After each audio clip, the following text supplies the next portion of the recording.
Une amie est venue me voir, le cœur lourd et l'esprit en bataille. Elle travaille dur, elle donne le meilleur d'elle-même et pourtant, une nouvelle superviseure semble avoir fait d'elle sa cible au travail. Les critiques pleuvent, les accusations infondées s'accumulent et même ses réussites sont retournées contre elle. Tantôt elle arrive trop vite au travail, tantôt elle est en retard de 3 minutes, tantôt son travail est impeccable, mais soudain, il devient insatisfaisant.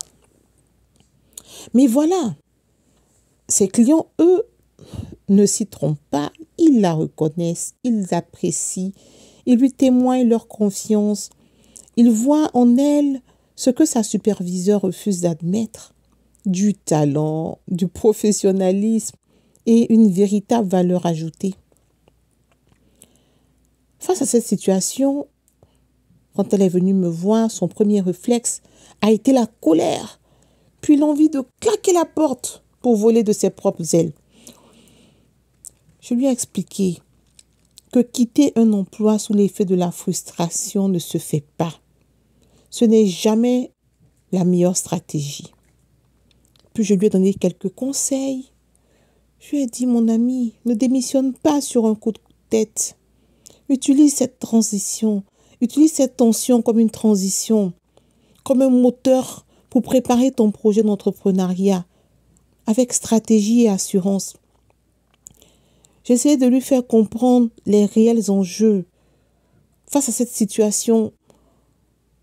Peut-être que la situation est temporaire et qu'elle aura peut-être une meilleure entente avec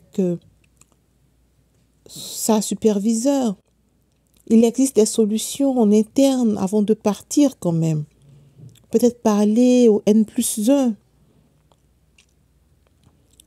Je lui ai expliqué aussi qu'il faut construire progressivement son activité tout en restant en poste afin d'assurer une stabilité financière.